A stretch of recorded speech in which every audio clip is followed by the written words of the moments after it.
The content in this magazine could contain references of topics and difficult subject matter that may be triggering.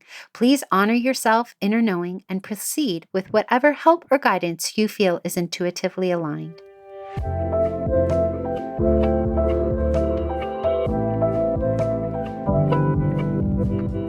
Welcome to Sovereign Magazine Podcast. I'm Nicole George, CEO and founder of Sovereign. I'm so happy you are here. We are the magazine podcast and community guiding 5 million women to their sovereign selves.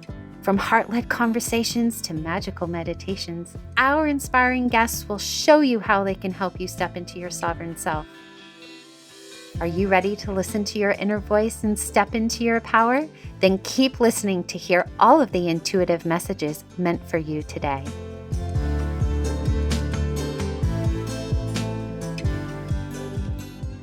Hello! Today I have the privilege of connecting with Steph Silva, one of our amazing contributors. Steph is a somatic sex and intimacy relationship coach and the founder of Awaken Arousal, a sensual wellness practice dedicating to help people feel satisfied and safe and liberated with themselves and their loved ones. Through her work, Steph supports clients in deepening pleasure, intimacy, and emotional connection, both through themselves and their relationships. She draws upon this expertise through the somatic method, feminine embodiment, and her own personal evolution. Welcome, Steph. Thank you so much. I'm so excited to be here today exploring the theme, the harmony of thinking and feeling, which is our May new moon issue theme. And in your article, The Language of Your Body, you talk about the importance of reconnecting with and understanding the body's unique way of communicating, especially after periods of disconnection. And through this, you talk about how embracing sensuality can serve as like this bridge between the thinking mind and the feeling body and help you kind of nourish this presence of self-trust and joy within the body. And so what I would love to start kind of digging into with you about is anyone who might be struggling with maybe perhaps overthinking or maybe this disconnection from their body, what might be some first steps towards this embodiment awareness and process, but also maybe what does that look like? Maybe people don't even know that they have a disconnection. So maybe you can share a little bit more about what they could look for and maybe a few first steps to exploring this. Totally. Yeah, I would say some signs that you're maybe disconnected to your body could be that you have a lot of ruminating thoughts, a lot of anxiety or looping sort of through scenarios and not really getting to any sort of resolution, or potentially in an intimate setting, like you're kind of struggling to actually feel pleasure or feel deserving of pleasure. Not that there's any timeline on like reaching an orgasm because everyone is different, but if it feels like it's a kind of a battle to reach an orgasm, that could be a potential sign. Again, every body is different, so just learning your own style is important in that. And then in terms of kind of starting to bridge that connection again, so that's why I love somatic work. So, somatic work is all about kind of bringing you out of the brain, the logical thinking mind, and into the body and kind of bridging that gap. And doing that through sensuality is one sense at a time, even like if you think of taste, if you just slowly start to incorporate, like maybe you take a piece of dark chocolate and instead of chewing it and just like digesting it really fast, maybe you take a moment, you allow that to sit on your tongue, allow the chocolate to melt into your mouth, and that's sensuality. So a lot of people hear the word sensual and can get a little bit like freaked out by that and think like immediately that it's a sexual thing. And it's like, no, it's about the senses. So what you hear, what you taste, what you touch, what you smell, all, and bringing it all together and helping you connect in the present moment. And over time, you'll start to understand the language that your body is speaking to you and be able to like I still have ruminating thoughts. Like it's never going to go away. I'm a brain person. But now that I have tapped into this side of me, I can a little more easily like halt those thoughts and redirect and be like, okay, let's come back to the present. Let's find safety in this present moment. Yeah. One of the questions that I would love to explore is where did we learn that, let's call it sensuality or our bodies or anything like that is either taboo or wrong or where did we learn that this is a bad thing? Probably somewhere in childhood.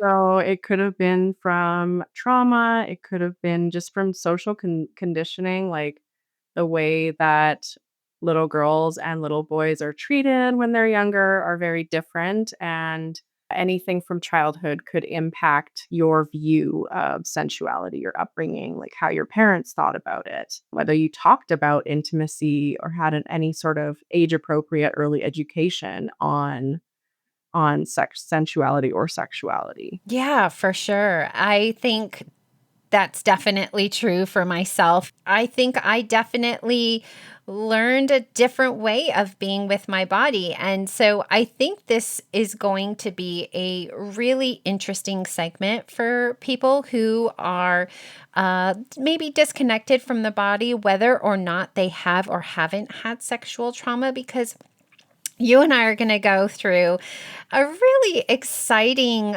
journey, if you will.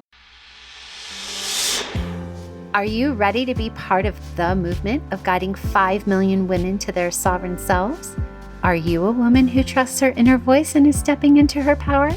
Then subscribe to Sovereign Magazine, podcast, and community, where you can become part of our global community because your journey to empowerment starts here.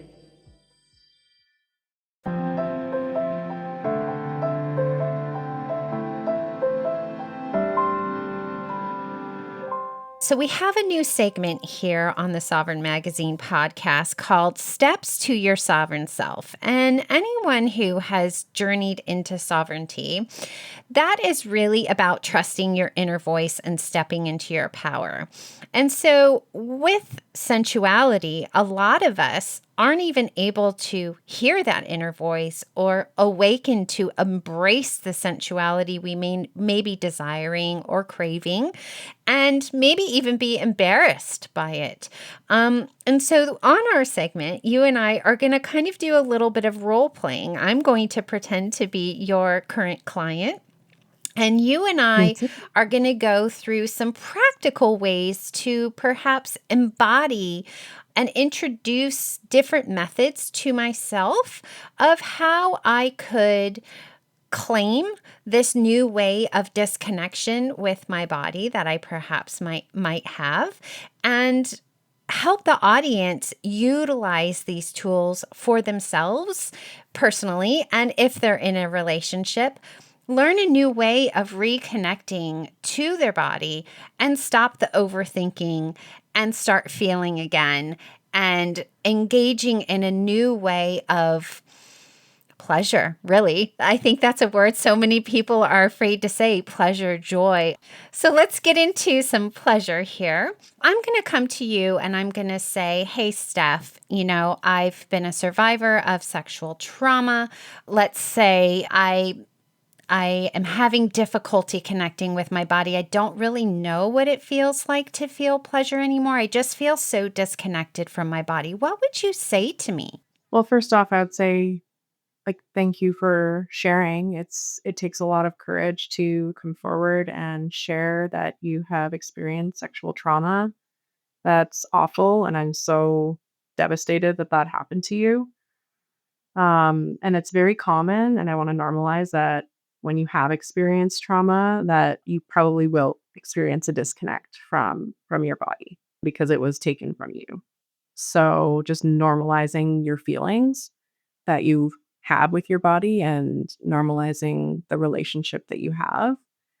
And then from there, like I know we have a few minutes, but from there, I would start to introduce some safety exercises. So that would be step one is finding that safety within your own body and separating it from anyone else. So it would be just working on you and your connection to your body, and really it is about relearning that language that your body speaks. What might that look like for me? I'm kind of struggling to imagine what safety Mhm. might look like in my body, or how could I start to explore what is safe for me in my body? So, something that I really love to introduce with clients, so I have a visualization that I guide people through, and this visualization is all about going inward. And like we would close our eyes, get in a comfortable position, make sure you're super cozy, and yeah, just start tuning in, connect with your breath. That's going to be like step 1. S- Begin to feel the air enter your nostrils. And then when you exhale, tuning in and feeling that exhale, like down to every little feeling. And once you feel that connection, I would then guide you into a practice where I take you to a safe space, whatever that means to you, and really vividly paint that picture for you. And the, I guess, benefit of these types of exercises is that when you do find yourself in a situation or you feel some stress or rumination, whatever it is that's happening in your life, the idea is you can go back and take yourself back to that safe space and ground yourself in the moment that you're in. And that would be step 1. And from there, there's once you establish safety within yourself, there are a lot of fun, exciting exercises that I like to do. I do a lot of role play. I do a lot of visualizations to help people get to the root of what they want to feel when they're experiencing an intimate interaction and how they can really get the most out of the pleasure that is available to them and that they haven't quite tapped into. So, Yeah. yeah. And I think there are so many, you were talking about the pleasure that's available to them. And what came to mind personally is how much, how many opinions, we'll just say, are around how to reach pleasure. And the hesitation one might have to get the things that they need to actually feel pleasure in their body. And also, too, I remember as a younger woman in her early experiences being told what was right, right? Lights on, lights off, covers on, covers off, toys, no toys, all these things, right? And so when you're in this situation of helping somebody peel back the layers of definitions around what is appropriate and inappropriate, or and creating that safety, that visualization safety room that you were talking about, and kind of painting that picture for them, how do you help them deconstruct what they've kind of come to know as good, bad, indifferent? So there's a lot of normalizing that there is no good or bad or right or wrong, and everyone is different. And that's what makes this world unique and beautiful is that we all do have our own desires, capacities, boundaries.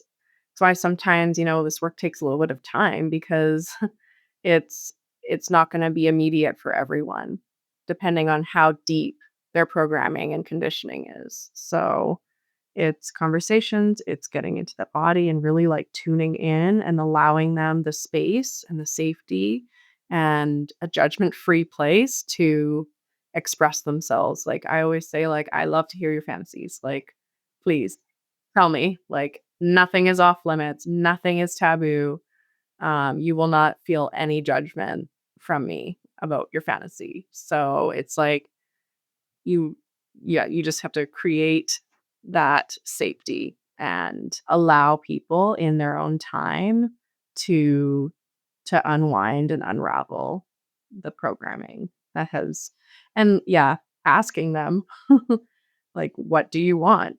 Like And not just as simple as what do you want, but like, would you like prefer a light feather touch or would you prefer a firm grasp? Like actually like giving like and or style Mhm. options.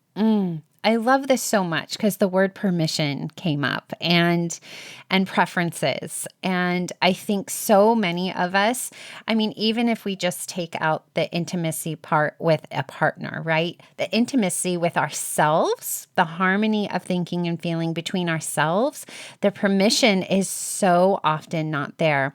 And I love in your article that you talk about 5 embodied practices that can help one kind of awaken that sensuality within themselves and create a new space for it. So you talk about breath work, sensual movement, self-touch, conscious consumption, and active listening as ways to foster this deeper mind-body connection. And I think if anybody is kind of even if you're triggered, right? Triggered is an awakening. But if you're triggered or interested or intrigued by our conversation today, I think it would be absolutely amazing for you to not only join Steph in her private community within Sovereign Community. So she has a beautiful private space in there that isn't censored. You can be who you truly are. But all of her details and ways to connect with her are in our show notes. So don't you worry, you'll be able to connect right with her.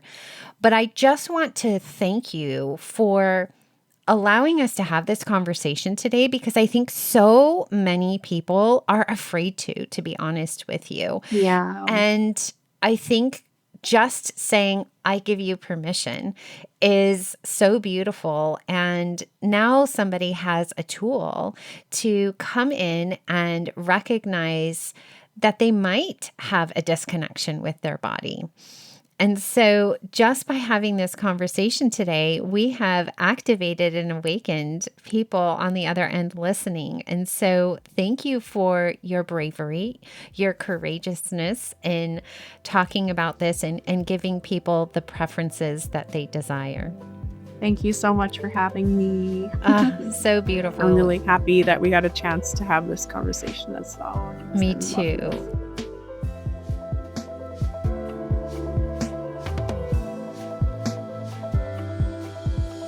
Thanks for listening. I'll be back tomorrow with another soul-led entrepreneur here to help you step into your sovereign self. Subscribe to our magazine and podcast and join our global community for all the magic. Details to connect with today's guest or join the movement are in the show notes.